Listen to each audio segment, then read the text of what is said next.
어제 일본 도쿄 후지TV에서 벌어진 한 장면이 국제 경제의 흐름을 바꿀 수도 있습니다. 일본 자민당 총재 후보자 토론에서 미일 관세 합의라는 민감한 질문이 나오자 단 한 명만 손을 들었습니다. 그리고 그 파장은 한국 경제까지 흔들고 있습니다. 오늘은 이 문제를 깊이 해부합니다. 2025년 9월 28일 오전 일본 후지텔레비전은 자민당 총재 선거 후보자 5명을 초청해 경제, 외교 현안을 주제로 한 공개 토론 프로그램을 방영했습니다. 진행자가 던진 질문은 단순하면서도 무겁습니다. 미 관세 합의에 대해 어떻게 생각하십니까? 여기서 말하는 미 관세 합의란 최근 미국과 일본이 체결한 일종의 투자 마이너스 관세 패키지 딜을 지칭합니다. 일본은 미국에 5,500억 달러 규모의 현금을 투자하고 그 투자 수익의 90%를 미국이 가져가는 구조를 받아들였다는 보도가 나왔습니다. 놀라운 것은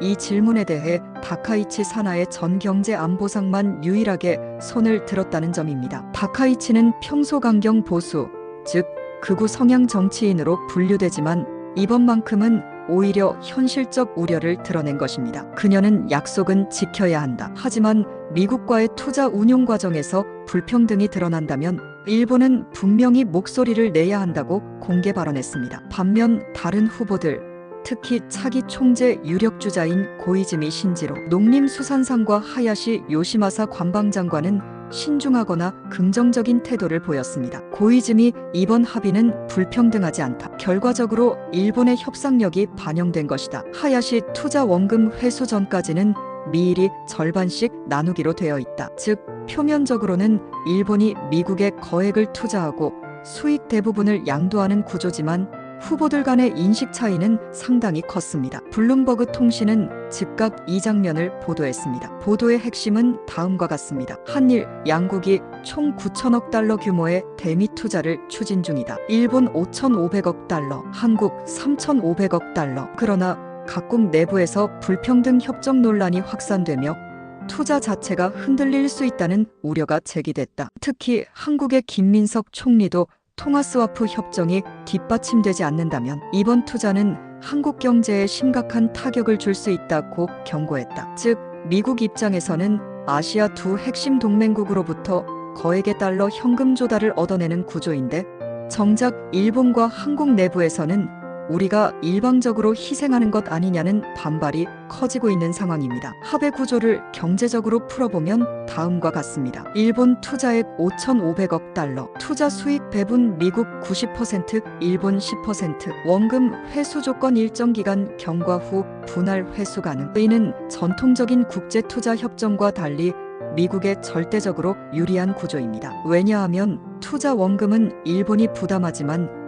수익 대부분은 미국이 가져가기 때문입니다. 더 나아가 같은 방식이 한국에도 적용될 가능성이 크다는 점이 문제입니다. 한국 요구액 3,500억 달러, 동일 조건이라면 한국도 사실상 미국 자금줄 역할을 하게 됨. 전문가들은 이번 합의를 1985년 플라자, 합의 플라저, 어코드와 자주 비교합니다. 플라자 합의는 미국이 달러 약세 정책을 밀어붙이며 일본 엔화 절상을 강요한 협정이었습니다. 결과적으로 일본은 수출 경쟁력을 잃고 거품 경제가 형성된 뒤 붕괴하면서 잃어버린 20년을 맞았습니다. 이번에도 비슷합니다. 미국은 고금리 재정적자 상황에서 막대한 달러 수요가 필요한데 일본과 한국을 압박해 사실상 달러 스폰서 역할을 떠맡기고 있습니다. 즉 플라자 합의 2.0이라는 평가가 나오는 이유입니다. 한국 정부 역시 미국의 요구를 받은 상황입니다. 요구 규모 3,500억 달러, 구조 일본과 동일 투자 수익 대부분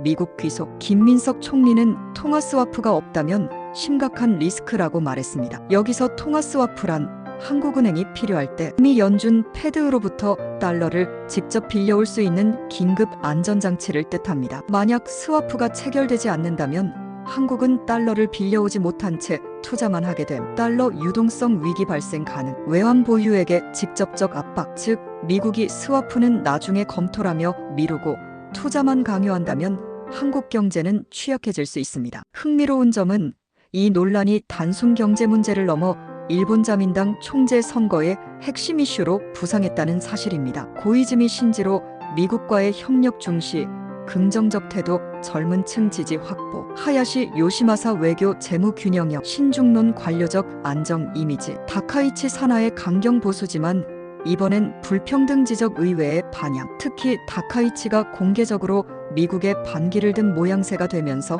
일본 언론은 보수층 내부의 분열이라는 분석을 내놓고 있습니다. 이번 사안을 더 크게 보면 미국, 일본, 한국 3국 동맹의 경제적 결속 강화 시도로도 해석할 수 있습니다. 하지만 문제는 불평등 구조라는 점입니다. 미국 달러 수요 충족, 재정 적자 보완, 동맹국 압박 성공, 일본 정치적 부담 증가, 국내 여론 악화, 총재 선거 이슈화, 한국 스와프 없는 투자 외환위기 리스크, 국회 국민 반발. 중국과 러시아 입장에서는 미국이 동맹국을 수탈하고 있다는 프레임을 활용해 반미 여론을 자극할 수도 있습니다. 일본과 한국, 결국 미국 요구 수용. 내부 반발은 크지만 안보 의존 때문에 어쩔 수 없음. 장기적으로 경제 부담 확대. 미국 일정 부분 양보. 일본 한국의 최소한의 수익 보장 수익 7,030배분. 정치적 부담 완화. 일본 내 여론 폭발 총재 선거 변수로 작용. 한국 국회도 강력 반발 투자 지연 또는 축소. 미한일 관계 긴장 가능성. 여러분은 이번 미일 합의가